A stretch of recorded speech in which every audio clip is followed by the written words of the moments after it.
Hallelujah. तो आइए हम शुरू करते हैं। मैं छोटी सी प्रार्थना करूंगा पहले, आप प्रार्थना में मेरे साथ शामिल हो जाइए। उसके बाद मैं आज की शिक्षा को आरंभ करूंगा। आज चौथा भाग है और चौथे भाग में हम बहुत कुछ सीखेंगे आज। आइए छोटी सी प्रार्थना करते हैं पहले। हालेलुया। मैं गुजारिश करूंगा आप लोगों से कि आप शेयर कीजिए इस मेरे लाइव शो को, ताकि बहुत से लोग इस शिक्षा को प्राप्त कर सकें। हालेलुया। भाई रमेश आर्य, मैं आपका भी स्वागत करता हूं। आइए प्रार्थना में चलेंगे। जीवित और महान दयालु पिता परमेश्वर, हम तेरा धन्यवाद, तेरा शुक्र और तेरी तारीफ और तेरी बड़ाई करते हैं प्रभु, क्योंकि किसी योग्य प्रभु। धन्यवाद देता हूं प्रभु आज के सुंदर समय के लिए जो तूने हमें दिया है प्रभु जी। मैं विनती करता हूं प्रभु जी, आज की शिक्षा को प्रीच करने में, प्रचार करने मेरी मदद सहायता करना। मेरे होठों को, मेरे दिल दिमाग के छूकर ब्लेस कर प्रभु जी। मेरी आत्मा और मेरा शरीर तेरे ही कब्जे में रहे प्रभु, ताकि बोलने वाला मनुष्य नहीं बल्कि तेरा आत्मा हो। कोई गलती मुझसे ना हो प्रभु, मेरी जुबान से मैं अपने विचारों को इस शिक्षा में ना डालूं प्रभु, बल्कि प्रभु जी पूरा का पूरा एज इट इज, जैसा तूने मुझे समझाया अपने वचन के द्वारा, वैसे ही मैं प्रभु तेरे बच्चों को समझा सकूं। हालेलुया। प्रभु जी जितने भी लोग आज ऑनलाइन होते हैं और जो हैं प्रभु जी, सबको आशीषित करना, सबकी रोग बीमारी चिंता परेशानियों को दूर कर देना प्रभु जी, और अपने बच्चों को अपने महिमा के लिए और अपने नाम के लिए बहुत तायत से इस्तेमाल कर प्रभु। धन्यवाद देता हूं प्रभु, तूने मेरी इस प्रार्थना को भी सुन लिया। यीशु के नाम से मांगता हूं, आमीन। हालेलुया। मैं परमेश्वर का धन्यवादी हूं कि परमेश्वर ने मौका दिया है कि हम उसके वचन को जाने, उसके वचन को समझें। हालेलुया। तो मेरे साथ बने रहिएगा दोस्तों। मैं बताना चाहता हूं आपको, अभी तक जो तीन चीजें बताई हैं। मत्ती 7 अध्याय उसके 7 पद पे लिखा है, यीशु मसीह ने कहा, मांगो तो तुम्हें दिया जाएगा, ढूंढोगे तो तुम पाओगे, और खटखटाओगे तो तुम्हारे लिए खोला जाएगा। हालेलुया। तो इन तीनों बातों को मैंने आपके सामने रखा था कि मांगो तो हम क्या मांगे, हम परमेश्वर से पवित्र आत्मा मांगे। हालेलुया। ढूंढे तो किसको ढूंढे, हम परमेश्वर को ढूंढे। हालेलुया। यशाया 55:6 में लिखा है कि तब तक उसकी खोज में रहो। उसके बाद आता है कि खटखटाओ तो तुम्हारे लिए खोला जाएगा। हम अनंत जीवन को पाने के लिए उस दरवाजे को खटखटाएं, ऐसा ना हो कि वो दरवाजा बंद हो जाए, और हम तैयार रहें ताकि हम उसमें एंट्री कर सके उस अनंत जीवन में। तो पिता, पुत्र और पवित्र आत्मा से रिलेटेड है मत्ती 7 अध्याय और उसका 7 पद। आज मैं आपको कुछ और आगे बढ़ाऊंगा, और आज 4 पॉइंट हम देखेंगे। 4 पॉइंट कौन से हैं? ACTS, इसके बारे में हम देखेंगे। लेकिन उससे पहले मैं आपको वचन से कुछ बताना चाहता हूं। बाइबल में प्रार्थना का महत्व जो दिया गया है उसके विषय में मैं आपको बताना चाहता हूं। हम मसीही लोग एक बहुत बड़ी बात को कर उससे बहुत हल्के से लेते हैं। हालेलुया। हम मसीही लोग की बात कर रहा हूं मैं, और अन्य जातियों की बात नहीं कर रहा, मैं ईसाइयों की बात नहीं कर रहा, मैं मसीही लोगों की भी बात कर रहा हूं। मसीही लोगों की बात कर रहा हूं कि कहते हैं चलो प्रार्थना ही कर लो, सब कुछ देख लिया हमने, चलो प्रार्थना ही कर लें। इस तरह से हम प्रार्थना को बहुत छोटा सा मानते हैं, उसके महत्व। प्रार्थना बहुत महत्वपूर्ण है दोस्तों, मेरे और आपके और हर विश्वासी के जीवन में। प्रार्थना के ही द्वारा यीशु मसीह ने कहा है कि इस पहाड़ को कहोगे कि समुद्र में जा गिर तो ऐसा हो जाएगा। प्रार्थना के द्वारा कहा, उपवास के द्वारा नहीं कहा, दान पुण्य के द्वारा नहीं कहा, प्रीचिंग के द्वारा नहीं कहा, टीचिंग के द्वारा नहीं कहा, संगति के द्वारा नहीं कहा, प्रार्थना के द्वारा कहा है कि अगर तुम प्रार्थना करोगे और विश्वास के साथ प्रार्थना करोगे तो ये पहाड़ जो तुम सामने देख रहे हो, ये उखड़ कर अपने आप से कहां चला जाएगा? समुद्र में चला जाएगा। हालेलुया। तो वही प्रभु यीशु मसीह आज फिर से हमें वो बात समझाना चाहता है, और वो चाहता है कि हम उस बात को जाने जो परमेश्वर का वचन हमें समझाता है। हालेलुया। तो आइए मैं बताना चाहता हूं परमेश्वर के वचन के द्वारा वो महत्व क्या है प्रार्थना का। हम प्रार्थना को हल्के में ना लें, हम प्रार्थना को छोटी बात ना समझें, हम प्रार्थना को इग्नोर ना करें। ऐसे ना करें चलो पास्टर जी प्रार्थना ही कर दो, क्या पता ठीक हो जाए। नहीं, प्रार्थना में ही तो पावर है। प्रार्थना के द्वारा परमेश्वर ने, प्रभु यीशु मसीह ने पूरे विश्व को जीत लिया, इस संसार को जीत लिया। यीशु मसीह कहते हैं कि संसार में तुम्हें क्लेश होता है कि ढाढ़स बांधो, मैंने संसार को जीत लिया। कैसे जीत लिया? प्रार्थना के द्वारा। यीशु मसीह रात रात भर प्रार्थना करते रहते थे। हालेलुया। वो यीशु मसीह, उन्होंने क्या कर लिया? संसार को जीत लिया। हालेलुया। आइए हम देखते हैं थोड़ा सा आगे चलकर। प्रार्थना को हम लोग बहुत हल्के में लेते हैं, और मैं आगे पढ़ के बताता हूं आपको। प्रार्थना ही कर लो जैसे प्रार्थना की कोई शक्ति है ही नहीं, हम इस तरह से प्रार्थना को लेते हैं। हालेलुया। और हम देखते हैं कि प्रार्थना का पावर क्या है। सबसे पहले हम देखेंगे यूहन्ना की पत्री में, हालेलुया। यूहन्ना की पत्री में हम देखेंगे 11 अध्याय, और उसका मैं पढ़ूंगा और 42 पद। यूहन्ना की पत्री 11 अध्याय और उसका 40 से 42 पद तक मैं पढ़ूंगा। हालेलुया। अगर आपके पास बाइबल है दोस्तों, 11 अध्याय 40 से पढ़ूंगा मैं। यीशु ने उनसे कहा, यहां पर हम लाजर का जिक्र देख रहे हैं। लाजर जब वो मर गया है, 4 दिन से वो कब्र में पड़ा है, और वहां पर लोग जो है रो रहे हैं, आते हैं और वो कहते हैं कि यीशु ने उनसे कहा, क्या मैंने तुझसे ना कहा था कि यदि तू विश्वास करेगी तो परमेश्वर की महिमा को देखेगी? तब उन्होंने उस पत्थर को हटाया, और यीशु ने आंखें उठाकर कहा, हे पिता, मैं तेरा धन्यवाद करता हूं कि तूने मेरी सुन ली। हालेलुया। ध्यान दीजिए इस वचन पे दोस्तों। यीशु मसीह ये नहीं कह रहे कि तू मेरी सुन लेगा, ये नहीं कहा। यीशु मसीह ने कहा कि तूने मेरी सुन ली। जब हम प्रार्थना करें तो प्रार्थना इसी विश्वास के साथ करें कि जो मैंने प्रार्थना की है वो प्रार्थना प्रभु ने सुन ली है, ये नहीं कि सुन लेगा। हालेलुया। यही तो विश्वास है। इसी विश्वास की परख के लिए प्रभु यीशु मसीह ने कहा कि यदि तुम विश्वास से प्रार्थना करोगे और इस पहाड़ से कहोगे कि समुद्र में जा गिर, तो वो वैसा ही। हालेलुया। तो यहाँ पर लिखते हैं यीशु मसीह के विषय में यूहन्ना कि मैं तेरा धन्यवाद करता हूं कि तूने मेरी सुन ली, और मैं जानता था कि तू सदा मेरी सुनता है, परंतु जो भीड़ आसपास खड़ी है उनके कारण मैंने ये कहा, जिससे कि वे विश्वास करें कि तूने ही मुझे भेजा है। यह कहकर उसने बड़े शब्द से पुकारा, हे लाजर निकल आ। जो मर गया था वो कफन से हाथ पांव बंधे हुए निकल आया, और उसका मुंह अंगोछे से लिपटा हुआ था। यीशु ने उनसे कहा, इसे खोलकर जाने दो। हालेलुया। यीशु मसीह खोलकर जाने दो। ये यीशु मसीह के विश्वास की भरी प्रार्थना थी। उसके बाद हम देखते हैं एलिया के बारे में पहला राजा, और उससे पहले हम देखेंगे अय्यूब के बारे में 42 अध्याय और उसका 10 पद। वहां पर लिखा है कि अय्यूब ने अपने मित्रों के लिए प्रार्थना की, और परमेश्वर ने उसके सारे दुख दूर कर दिए, और जितना उसका पहले गया था उसका दुगना परमेश्वर ने उसको लौटा कर दिया। अपने लिए नहीं की प्रार्थना, अपने दोस्तों के लिए की, और परमेश्वर ने उसको उसका दुगना उसको लौटा कर दे दिया। हालेलुया। उसके बाद हम देखते हैं एलिया के विषय में पहला राजा 18 अध्याय और उसका 30 पद से 40 पद तक। एलिया ने प्रार्थना की और परमेश्वर ने आसमान से आग बरसाई। हालेलुया। प्रार्थना में इतनी पावर है दोस्तों। प्रार्थना मुर्दों को जिंदा कर सकती है, प्रार्थना हमें दुगनी आशीष दे सकती है, प्रार्थना आसमान से आग बरसा सकती है। हालेलुया। उसके बाद हम यहोशू को देखते हैं। यहोशू की पुस्तक में 10 अध्याय और उसके 12 से 14 पद में अगर हम पढ़ें, यहोशू ने प्रार्थना की और सूरज दोपहर से स्थान पर खड़ा रहा। हालेलुया। सूरज थम गया वहीं पर ही जब यहोशू ने प्रार्थना की। हालेलुया।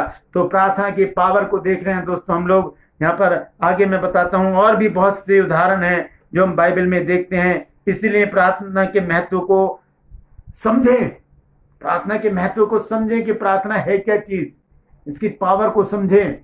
क्योंकि जब हम प्रार्थना करते हैं तब हम किससे करते हैं, ये बात सबसे पहले ध्यान रखने योग्य है दोस्तों, कि जब हम प्रार्थना कर रहे हैं तो हम किसी नेता के सामने नहीं खड़े, हम किसी वकील के सामने नहीं खड़े, हम किसी जज के सामने नहीं खड़े, हम किसी भी मनुष्य के सामने नहीं खड़े, हम किसी ऊंचे ओहदे वाले के सामने नहीं खड़े, हम परमेश्वर के सामने खड़े हैं। हालेलुया। जो हमारी प्रार्थनाओं का उत्तर हाँ और आमीन में देता है। हालेलुया। तो प्रार्थना के जो मैंने कुछ विषय बताए हैं दोस्तों, जब यीशु मसीह ने प्रार्थना की तो मुर्दा जिंदा हो गया। जब अय्यूब ने प्रार्थना की तो परमेश्वर ने उसके दुख दूर कर दिए। एलिया ने प्रार्थना की तो आग बरसा दी गई। और जब यहोशू ने प्रार्थना की तब यहोशू के लिए परमेश्वर ने सूरज को आसमान पर रोक दिया। एक जगह और है, जब एलिया ने प्रार्थना की तो बारिश शुरू हो गई, बारिश। हालेलुया। हम बारिश भी करा सकते हैं, हम आग भी बरसा सकते हैं, हम मुर्दों को भी जिंदा करवा सकते हैं, हम दुगनी आशीष पा सकते हैं और हम सूरज को भी रोक सकते हैं, बशर्ते कि हमारा विश्वास ऐसा हो। प्रार्थना में पावर है दोस्तों, प्रार्थना एक खुद पावर है, प्रार्थना खुद एक पावर है। अगर प्रार्थना करते समय हमारा विश्वास नहीं है, क्योंकि बहुत सी बार मैंने देखा है कि जब मैं या कोई भी प्रभु का जन जब प्रार्थना करता है तो जिनके लिए प्रार्थना की जाती है तो सबसे पहले वो कहते हैं पास्टर जी इनके लिए प्रार्थना कर दीजिए, बहुत दिनों से बीमार हैं। और जब प्रार्थना कर दी जाती है उसके बाद क्या होता है, कहते हैं चलो दवाई तो दे दो। इसका मतलब प्रार्थना पर विश्वास नहीं है आपका। प्रार्थना की गई है, आप विश्वास कीजिए, प्रभु यीशु मसीह उठाकर खड़ा करेगा। दवाई को मैं निगलेक्ट नहीं कर रहा, वो भी जरूरी है, क्योंकि यीशु मसीह ने कहा कि वैद्य जो है वो बीमारों के लिए है। हालेलुया। इसका मतलब वैद्य की भी जरूरत है हमको, लेकिन प्रार्थना पहले है। प्रार्थना इज मस्ट, प्रार्थना बहुत जरूरी है दोस्तों। तो प्रार्थना का महत्व को समझिए। मैंने तीन चीजें आपको बताई थी बीते दिनों। यीशु मसीह ने कहा मांगो तो तुम्हें दिया जाएगा, और हम मसीही लोग क्या करते हैं, हम अपनी भौतिक वस्तुओं को मांगने लगते हैं परमेश्वर से। परमेश्वर हमें ये दे दे, परमेश्वर हमें वो दे दे। आप मेरे टाइमलाइन में जाइए, तीनों वीडियो आपको मिल जाएंगी, पहले, दूसरे और तीसरे भाग में आप देख लीजिएगा। पहले भाग में मैंने समझाया था मांगो तो तुम्हें दिया जाएगा, और वहां पर मैंने बताया था लूका 11:13 में लिखा है कि पवित्र आत्मा जब हम मांगते हैं तब परमेश्वर हमको पवित्र आत्मा देता है। दूसरे भाग में मैंने बताया था खटखटाओ तो तुम्हारे लिए खोला जाएगा, ढूंढोगे तो तुम पाओगे। और हम किसको ढूंढें, हम संसारिक चीजों को ना ढूंढें, हम परमेश्वर को ढूंढें। लिखा है जब तक यहोवा मिल सकता है तब तक उसकी खोज में रहो। उसके बाद मैंने बताया था अनंत जीवन के बारे में दोस्तों, और वो अनंत जीवन परमेश्वर में है। और 10 कुंवारियों का किस्सा है, जब दरवाजा बंद हो गया वो खटखटाने लगी, उनके लिए दरवाजा नहीं खुला क्योंकि वो तैयार नहीं थी। हम तैयार हो जाए अनंत जीवन के लिए, ताकि जब अगर दरवाजा बंद भी हो जाए, हम जब खटखटाए तो वो हमारे लिए खुल दिया जाए, ताकि हम उसमें एंट्री करें। हालेलुया। तो दोस्तों ये बहुत ही महत्वपूर्ण बातें हैं जो मैंने अभी आपको बताई हैं बाइबल से, कि यीशु मसीह ने प्रार्थना की तो क्या हुआ, यीशु मसीह के द्वारा, उस प्रार्थना के द्वारा लाजर जीवित हो गया। हालेलुया। अय्यूब ने प्रार्थना की, अय्यूब के दोस्तों के लिए जो अय्यूब ने प्रार्थना की, परमेश्वर ने अय्यूब के दुखों को दूर कर दिया और दुगना उसको लौटा कर दिया। हालेलुया। एलिया ने 2 बार प्रार्थना की, पहली प्रार्थना में आग बरसाई गई, दूसरी प्रार्थना में बारिश हुई। हालेलुया। यहोशू ने प्रार्थना की, और यहोशू ने जब प्रार्थना की तो जो सूरज था वो आसमान पर सुबह से शाम तक रुका रहा, जब तक वो युद्ध में लड़ता रहा। हालेलुया। तो दोस्तों ध्यान दीजिएगा, अब एक बहुत विशेष बात मैं आपको बताने जा रहा हूं, आप इसे नोट करिएगा। ये बहुत काम की बात है, क्योंकि ये शुरू में ही आपको बताया है कि आज मैं आपको एक्ट्स के बारे में बताऊंगा, ACTS। ये देखिएगा आप, मैं उसको अभी आपको बताता हूं। हालेलुया। प्रार्थना मनुष्य की आत्मा का परमेश्वर के साथ वार्तालाप है। प्रार्थना में कम से कम 4 भाग होने जरूरी हैं।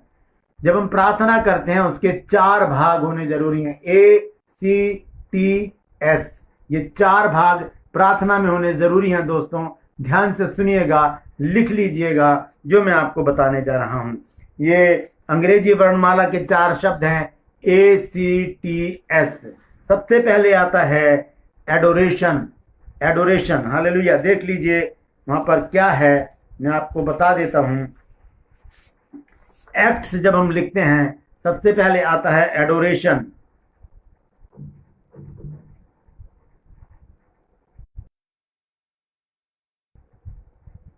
हालेलुया। इस प्रकार से है, मुझे लगता है आपको शायद उल्टा दिखेगा, लेकिन मैं इसको समझ लीजिए। ए फॉर एडोरेशन, इसका मतलब होता है आराधना। हालेलुया। इसका मतलब होता है आराधना। तो आत्मा से परमेश्वर की स्तुति और उपासना करना। जब हम प्रार्थना में बैठते हैं तब पहला काम हमारा होता है उसकी आराधना करना। ये नहीं कि प्रार्थना में बैठे तुरंत मांगना शुरू कर दिया, नहीं, पहले हम आराधना करें उसकी किस तरह से। हालेलुया, धन्यवाद धन्यवाद धन्यवाद धन्यवाद प्रभु, तेरा धन्यवाद हो, हालेलुया प्रभु। एक गीत गाएं छोटा सा, प्रभु की आराधना करें, प्रभु को अपने सम्मुख को लेकर आए और उसकी निकटता को जानें, महसूस करें कि प्रभु इस समय मेरे सामने है या मेरे साथ बैठा है या मुझे छू रहा है। हालेलुया। ये महसूस करें, ये होगा महसूस आपको जब आप आराधना में जाएंगे।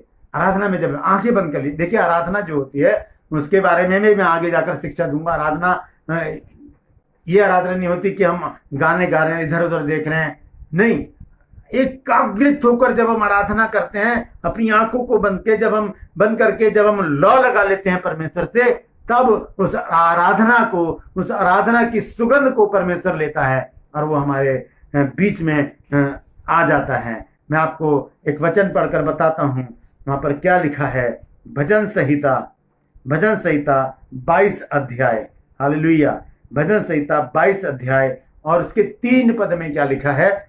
यहां लिखा है, परंतु हे तू जो इज़राइल की स्तुति के सिंहासन पर विराजमान है, तू तो पवित्र है। हालेलुया। जब हम स्तुति करते हैं, जब हम आराधना करते हैं, तो एक इनविजिबल, एक अनदेखा सिंहासन स्थापित हो जाता है दोस्तों, और परमेश्वर वहां पर विराजमान हो जाता है। हालेलुया। परमेश्वर वहां पर विराजमान हो जाता है। परमेश्वर उस सिंहासन पर बैठकर हमारी आराधना को सुनता है। दोस्तों मैं आपको एक बात बता देना चाहता हूं कि परमेश्वर इतना उपवास से प्रसन्न नहीं होता, इतना हमारे दान पुण्य से प्रसन्न नहीं होता, जितना वो आराधना से प्रसन्न होता है। एक आराधक था परमेश्वर का जिसका नाम था लूसीफर। वो परमेश्वर के सामने खड़ा होकर क्या करता था, अपने पंखों को फैलाकर आराधना करता था परमेश्वर की, और पीछे लाखों स्वर्गदूत परमेश्वर की आराधना करते थे, और परमेश्वर उससे प्रसन्न होकर उसको बहुत कुछ दिया परमेश्वर ने। और जब बहुत कुछ उसके पास आ गया तब उसके अंदर घमंड आ गया दोस्तों, और परमेश्वर ने उसको वहां से उतार दिया। हालेलुया। परमेश्वर आराधना से प्रसन्न होता है। हमारी प्रार्थना का पहला भाग जो है वो आराधना होना चाहिए, एडोरेशन। ए जो मैंने लिखा है वो है एडोरेशन। ध्यान से देख लीजिए दोस्तों, ए फॉर एडोरेशन। और उसके विषय में मैं एक पद और पढ़वाना चाहता हूं, भजन संहिता में ही है, 95 अध्याय, भजन संहिता 95 और उसका 6 पद। भजन संहिता 95 और उसका 6 पद, वहां पर क्या लिखा है सुनिए। आओ हम झुककर दंडवत करें और अपने कर्ता यहोवा के सामने घुटने टेकें। हालेलुया। ये है आराधना का तरीका दोस्तों, ये आराधना का तरीका है। जब हम प्रार्थना करते हैं तो प्रार्थना में सबसे पहला भाग होता है आराधना, एडोरेशन। वो आराधना जो है वो उस प्रार्थना का पहला हिस्सा है। 4 हिस्से हैं प्रार्थना के। आज मैं आपको ये बताना चाहता हूं प्रभु के लोगों, 4 हिस्से हैं प्रार्थना के। सबसे पहला हिस्सा है एडोरेशन, ACTS, एक्ट्स, एडोरेशन। सबसे पहला है एडोरेशन, जिसे कहते हैं आराधना। और ये जो है आराधना किस प्रकार से है, घुटने के बल। लिखा है भजन संहिता 95 अध्याय 95 और उसका पद है 6। आओ हम झुककर दंडवत करें और अपने कर्ता यहोवा के सामने घुटने से टेक दें, नतमस्तक हो जाएं परमेश्वर के सामने। हालेलुया। प्रार्थना कोई एक ऑर्डिनरी चीज नहीं है कि खड़े हुए और बड़ के और खत्म कर दी। यीशु मसीह ने कहा कि तुम अन्य जाति की नाई बड़ ना करो, जो ये सोचते हैं कि हमारे बोलने से, हमारे ज्यादा बोलने से हमारी सुनी जाएगी। हालेलुया। ऐसा नहीं है दोस्तों, प्रार्थना हृदय से निकलनी चाहिए। प्रार्थना हृदय से जो निकलती है वही तो परमेश्वर के पास पहुंचती है। होठों से कुछ भी बोल दीजिए। आपको मैं बताऊं भजन संहिता 15 में क्या लिखा है, देख लीजिए।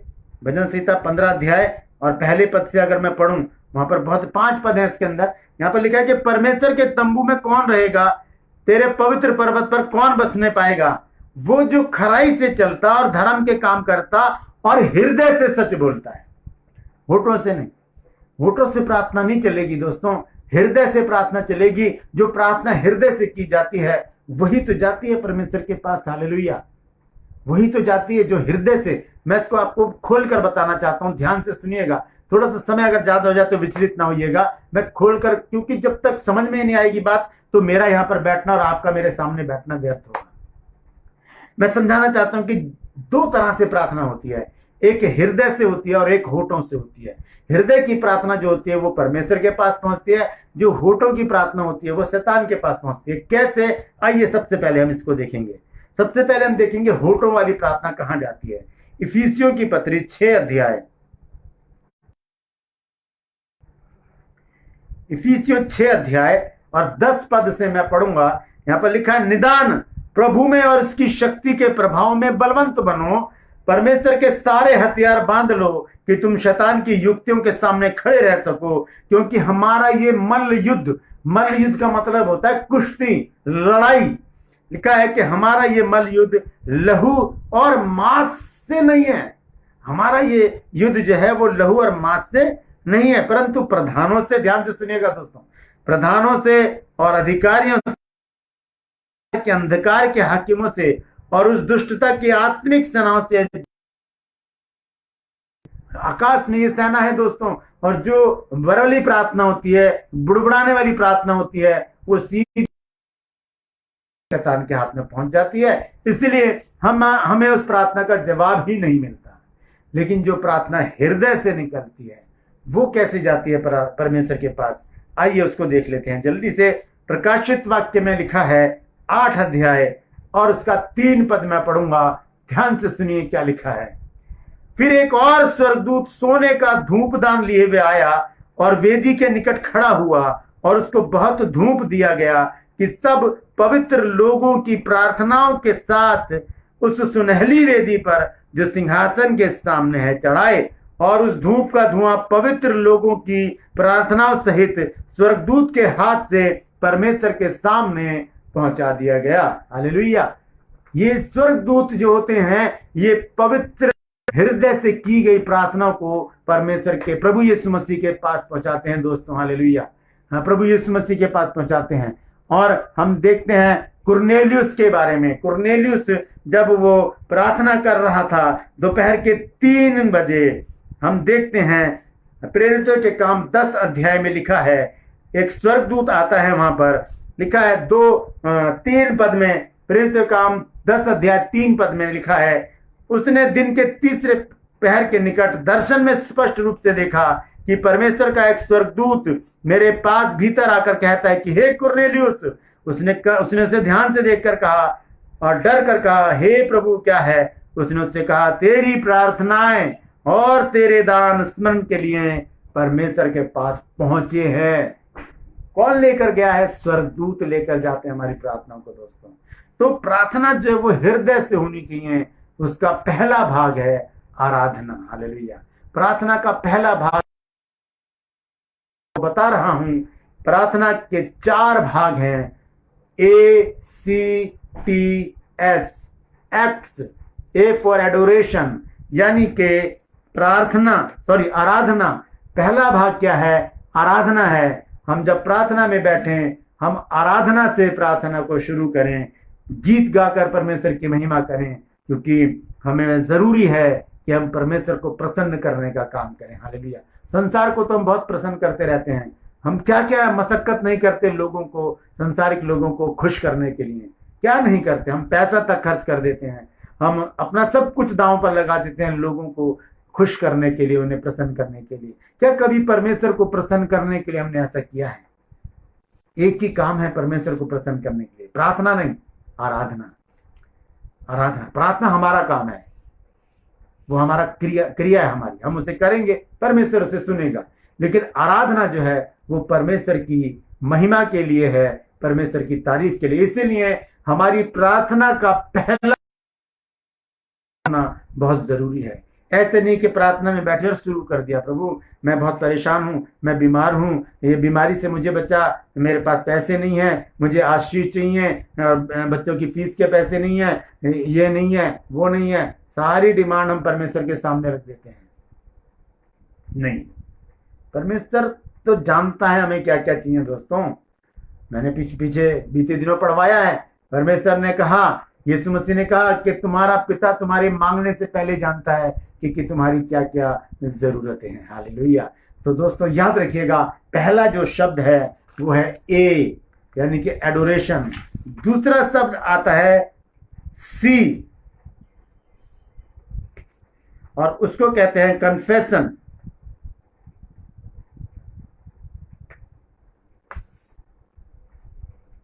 आपको उल्टा दिखेगा शायद, क्योंकि मैं सेल्फी कैमरे से जो लाइव आ रहा हूं। कन्फेशन का अर्थ आप सभी जानते हैं, अंगीकार करना, पापों का अंगीकार करना। जब हम प्रार्थना में बैठें, सबसे पहला काम करें आराधना, उसके बाद अपने ज्ञात और अज्ञात पापों के लिए अंगीकार करना, कहना, हाँ पिता, हाँ प्रभु, मैं पापी हूं, मैं तेरा पापी बेटा फिर से तेरे पास प्रार्थना करने के लिए आया हूं। हालेलुया। हर ज्ञात और अज्ञात पाप का अंगीकार करना। भजन संहिता में पढ़ना चाहता हूं 32 अध्याय और उसका 5 पद। भजन संहिता 32 अध्याय और उसका 5 पद, यहां लिखा है, जब मैंने अपना पाप तुझ पर प्रकट किया और अपना अधर्म ना छुपाया और कहा, मैं यहोवा के सामने अपने अपराधों को मान लूंगा, तब तूने मेरे अधर्म और पाप को क्षमा कर दिया। Hallelujah, hallelujah. दोस्तों, और वो शर्त क्या है? वो नीति वचन में राजा सुलेमान ने लिखी है, 28 अध्याय 13 आयत में। नीति वचन 28 की 13 पद में लिखा है कि जो अपने अपराधों को छुपा कर रखता है उनके काम सफल नहीं होते, परंतु जो उनको मान लेता और छोड़ भी देता है उन पर दया की जाएगी। अब प्रार्थना में हम बैठे हैं, हमने पहला भाग पूरा कर दिया, आराधना कर ली, हम दूसरे हिस्से में आ गए हैं, हम पाप अंगीकार में आ गए हैं। तो वहां पर हम अंगीकार करें, 100% अंगीकार करें और उसे छोड़ देने का वायदा करें। जो भी गुनाह, जो भी पाप, जो भी गलती, जो भी अपराध हम करते आ रहे हैं, हम क्षमा मांगे परमेश्वर से। क्षमा करने वाला है। दानियल नबी की पुस्तक में लिखा है 9 अध्याय में कि वो क्षमा का खानी है, एक बहुत बड़ी खान है, वो माफ माफ माफ माफ करता रहता है। लेकिन हम उसके इस आदत का फायदा ना उठाएं, हम पाप पाप पाप पाप करते ना रहे कि वो माफ माफ माफ माफ करता रहे। क्योंकि रोमियो में लिखा है कि हम पाप करते रहें कि अनुग्रह बहुत हो। Hallelujah, hallelujah. दोस्तों, तो ये दूसरा भाग क्या है? यह कन्फेशन, यानी कि पाप अंगीकार। सबसे पहला भाग क्या है? एडोरेशन। फिर सी आ जाता है कन्फेशन, यानी कि अपने पापों को परमेश्वर के सम्मुख मान लेना। तीसरा भाग है थैंक्स गिविंग। हालेलुया। तीसरा भाग है सभी वस्तुओं और आशीषों के लिए परमेश्वर को धन्यवाद देना। ये प्रार्थना का तीसरा हिस्सा है। ये मैं आपको बता देता हूं, हम पहुंच चुके हैं तीसरे हिस्से में, और वो है थैंक्स गिविंग। यह है थैंक्स गिविंग। आपको उल्टा दिखेगा, मैं बार बार आपको बोल रहा हूं क्योंकि मैं सेल्फी कैमरा यूज कर रहा हूं। तीसरा जो हिस्सा है प्रार्थना का वो है थैंक्स गिविंग, यानी कि शुक्रगुजारी। हर एक बात की शुक्रगुजारी। प्रभु तूने हमें जिंदा रखा, धन्यवाद हो। प्रभु तूने आशीषित रखा, धन्यवाद हो। प्रभु तूने कोरोना वायरस से हमें बचा के रखा है, धन्यवाद हो। प्रभु तूने मेरे परिवार को सुरक्षित रखा है, धन्यवाद हो। प्रभु आज मैं प्रसन्न हूं, धन्यवाद। हर एक बात के लिए हम धन्यवाद धन्यवाद करते रहे परमेश्वर का। पहला हिस्सा आराधना, दूसरा हिस्सा पाप अंगीकार, तीसरा हिस्सा है धन्यवाद की भेंट परमेश्वर को चढ़ाते रहना। हालेलुया। इसके विषय में मैं एक पद पढ़ना चाहूंगा और वो नए नियम में है, फिलिपियों की पत्री 4 अध्याय और उसका 6 पद।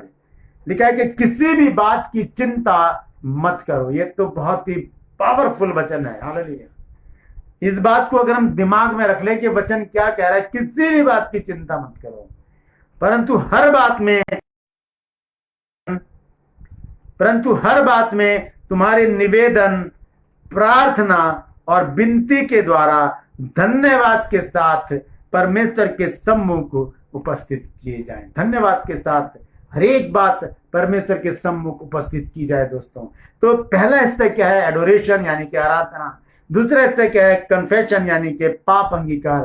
तीसरा है थैंक्स गिविंग यानी कि परमेश्वर को धन्यवाद की भेंट चढ़ाना। हालेलुया। वहां कोई पैसा या धन या मुर्गा या बोतल पान या ये कुछ भी नहीं मांगता परमेश्वर। हालेलुया। वो सिर्फ धन्यवाद की भेंट चढ़ाता है। हाले भेंट मांगता है, वो कहता है धन्यवाद की करता है। हालेलुया।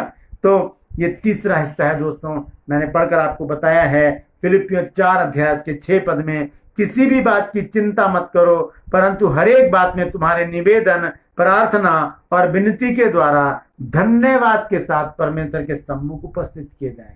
हर बात में, चाहे हम बीमार हैं तब भी हम धन्यवाद दें, हम कहीं जा रहे हैं ठोकर खा के गिर पड़े तब भी धन्यवाद दें। प्रभु तेरा धन्यवाद कि मैं जा रहा था, मैं ठोकर खा के गिर पड़ा। हो सकता है कि ठोकर ना लगती, हम बाहर चले जाते और एक बड़ा एक्सीडेंट हो जाता। परमेश्वर ने छोटा सा एक्सीडेंट किया था कि मैं घर में बैठ जाऊं, उसका भी धन्यवाद दें। अगर बुखार है, मुझे ऑफिस जाना था या किसी मीटिंग में जाना था, बुखार है या मैं बीमार पड़ गया हूँ, वो वॉमिटिंग हो गई है या पैरों में दर्द हो गया है या सर में दर्द हो गया, कुछ भी हो गया, मैं बिस्तर पर आ गया हूँ, तब भी मैं धन्यवाद दूंगा परमेश्वर को। प्रभु धन्यवाद कि तूने मुझे बाहर जाने से रोक दिया। हो सकता है कोई घटना मेरे साथ घट जाती, इसलिए तूने ऐसा किया है मेरे साथ। हर बात को पॉजिटिव लें दोस्तों, पॉजिटिव लें, क्योंकि परमेश्वर कभी भी अपने बच्चों के साथ गलत नहीं कर सकता। धन्यवाद दें हर एक बात के लिए परमेश्वर को। हालेलुया। चौथा हिस्सा जो है वो है एस। हालेलुया। एस, इसको मैं बताता हूं आपको, यह है सप्लीकेशन।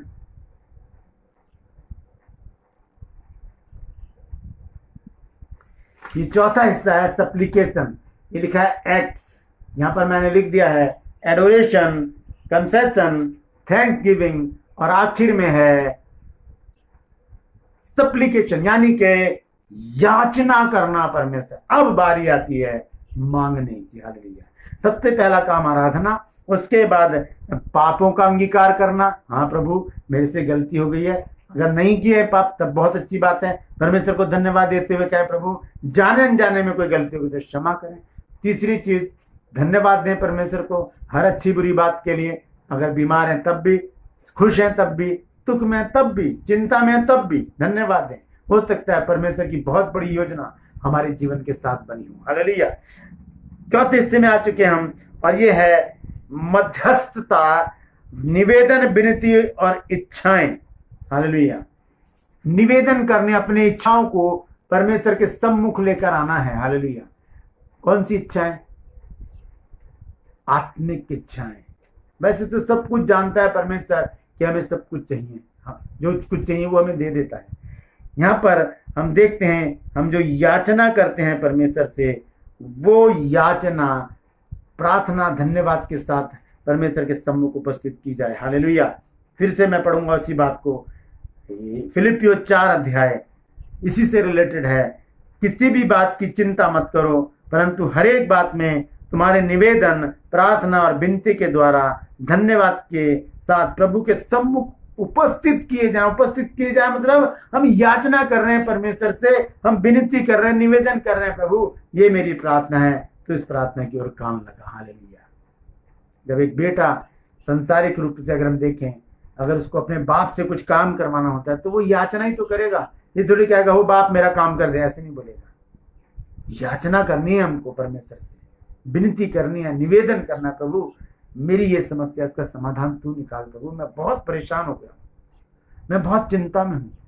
यकीन मानिए दोस्तों, परमेश्वर हर प्रार्थना को सुनता है।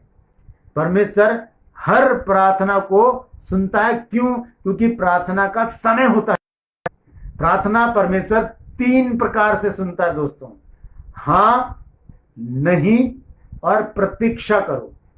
पहले क्या से? हाँ, तुरंत आत्मिक चीजें मांगिए परमेश्वर से, पवित्र आत्मा मांगिए, क्षमा मांगिए, दया मांगिए, उद्धार मांगिए। हाँ, अभी ले लो। नहीं, दूसरी चीज क्या है? नहीं, संसारिक चीजें। मुझे उस लड़की से शादी करनी है, नहीं। मुझे उस लड़के से शादी करनी है, नहीं। मुझे यहां जाना है, नहीं। मुझे वो करना है, नहीं। मना करेगा परमेश्वर, नहीं नहीं। तीसरी चीज, प्रतीक्षा। प्रभु मुझे एक गाड़ी चाहिए क्योंकि मुझे बहुत दिक्कत हो रही है।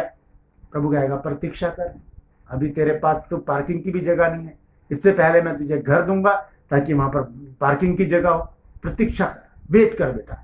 बस वहीं पर समझ जाए कि अब बस प्रार्थना सुनने में देर क्यों हो रही है, क्योंकि परमेश्वर कह रहा है प्रतीक्षा कर। तो 3 तरह से परमेश्वर प्रार्थना सुनता है। हाँ, आत्मिक चीजों के लिए, ना संसारिक चीजों के लिए, और प्रतीक्षा करो हमारी जरूरतों के लिए। हालेलुया। 3 प्रकार से परमेश्वर हमारी प्रार्थना को सुनता है। प्रार्थना सारी सुनी जाती है, लेकिन मनुष्य प्रतीक्षा नहीं करते, उतावले हो जाते हैं, कहते हैं कि परमेश्वर तो हमारी सुनता ही नहीं है। हालेलुया। प्रार्थना 3 तरह से होती है दोस्तों।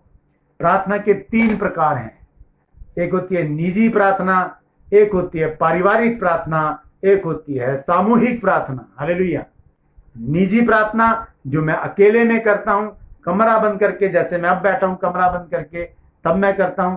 एक पारिवारिक प्रार्थना होती है जो सुबह और शाम मैं अपनी वाइफ और अपने बच्चों के साथ बैठता हूं, सुबह 10 बजे, शाम को 7:30 बजे। यह है पारिवारिक प्रार्थना।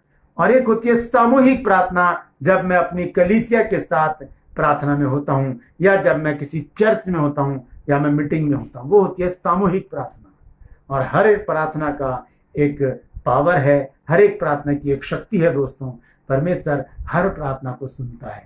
जब मैं कमरा बंद करके बैठता हूं, यीशु मसीह ने कहा कि जब तू प्रार्थना कर तो अपना कमरा बंद कर, कोठरी में जा और जाकर गुप्त में परमेश्वर से प्रार्थना कर, और वो तुझे उसका प्रतिफल देगा, और देता है परमेश्वर।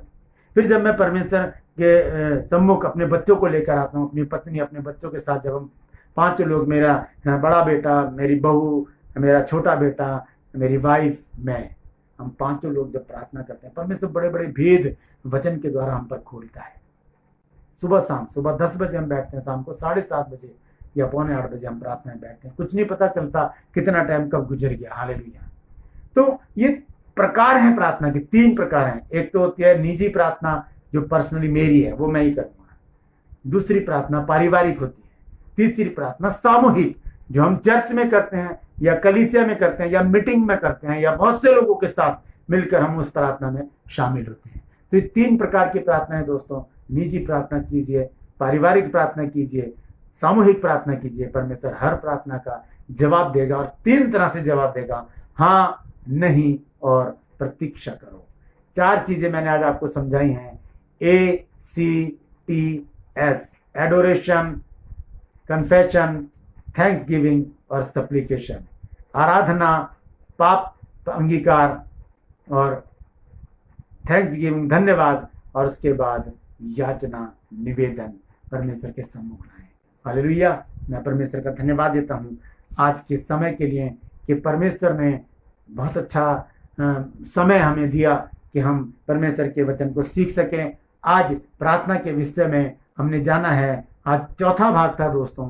5वां भाग कल मैं लेकर आऊंगा। बहुत ही महत्वपूर्ण बातें हैं मेरे पास जो मैं कल आपको बताऊंगा। मिस मत कीजिएगा, आप शेयर कीजिएगा ताकि और भी लोग इसको देखें, इन बातों को जानें। अगर आप आज कुछ सीखे, अगर आपको कुछ नया मिला है ना, तो आप कमेंट्स बॉक्स में जाकर जरूर लिखिएगा कि आज मैंने ये सीखा है। हालेलुया।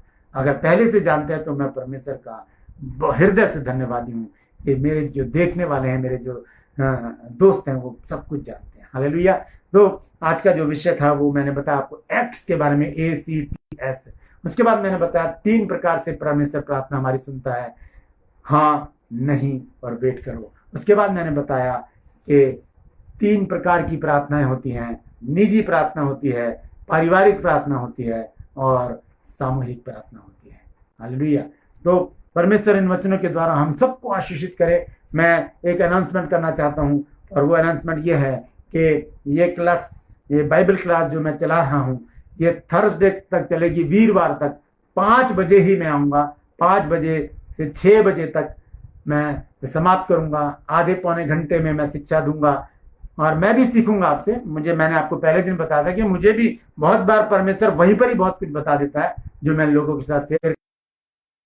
तो आज आपने अगर कुछ सीखा है तो मुझे ज़रूर बताइएगा, मेरे लिए प्रार्थना कीजिएगा ताकि परमेश्वर मुझे इसी तरह से अपने नाम के लिए, अपनी महिमा के लिए इस्तेमाल करे और परमेश्वर के वचन को हम इसी तरह फैलाएं। हम प्रार्थना करेंगे कि परमेश्वर इस लॉकडाउन को जल्दी खत्म करे, क्योंकि कॉरेस्पॉन्डेंस बाइबल क्लासेस शुरू होने वाली हैं। अभी इसी मार्च में शुरू होने वाली थी, लेकिन लॉकडाउन के द्वारा के कारण वो मैंने बंद कर दी। अब जून 17 से वो क्लासेस शुरू होंगी। जून 17 से कॉरेस्पॉन्डेंस क्लासेस, जो भी मेरे स्टूडेंट हैं अगर वो देख रहे हैं तो वो नोट कर लें, 17 जून से उसको हम शुरू करेंगे। क्योंकि आज डाकिया जो था कुछ बुक्स मेरे पास लेकर आया है, इसका मतलब है कि कुछ काम शुरू हो गए हैं गवर्नमेंट के, तो इसका मतलब है कि बुक आ जा सकती हैं, मैं भेज सकता हूं और आपके लेटर भी मेरे पास आ सकते हैं। 17 जून से कॉरेस्पॉन्डेंस कोर्स जो है वो शुरू होगा। अभी बहुत सारे लोगों ने अपने फॉर्म भर चुके हैं। आप अगर चाहते हैं कि कॉरेस्पॉन्डेंस कोर्स करें बाइबल का, 32 विषय हमारे, और उसमें से हर एक विषय के ऊपर मैंने बुक्स तैयार की हैं और वो ऐसी ही बुक्स हैं लेकिन वो टाइप की हुई हैं, वो प्रिंटर से प्रिंट निकाले हुए हैं। वो हम आपको कोरियर के द्वारा भेजेंगे और आप घर बैठे प्रार्थना उस वचन को सीखेंगे। और 1 साल का कोर्स है ये, तो उसमें 3 एग्जाम होंगे हर 4 महीने बाद। तो अगर आप चाहते हैं उस कोर्स को करना तो मेरे इनबॉक्स में आकर मुझे ज़रूर लिखिए। मेरा व्हाट्सएप नंबर मैं इसमें लिख दूंगा, व्हाट्सएप नंबर भी आप जानते हैं तो मुझे व्हाट्सएप कीजिए ताकि मैं आपको डिटेल भेज सकूं। और भी लोगों को बताइए कि वो परमेश्वर के वचन को सीखें ताकि आगे बढ़ सकें। हालेलुया।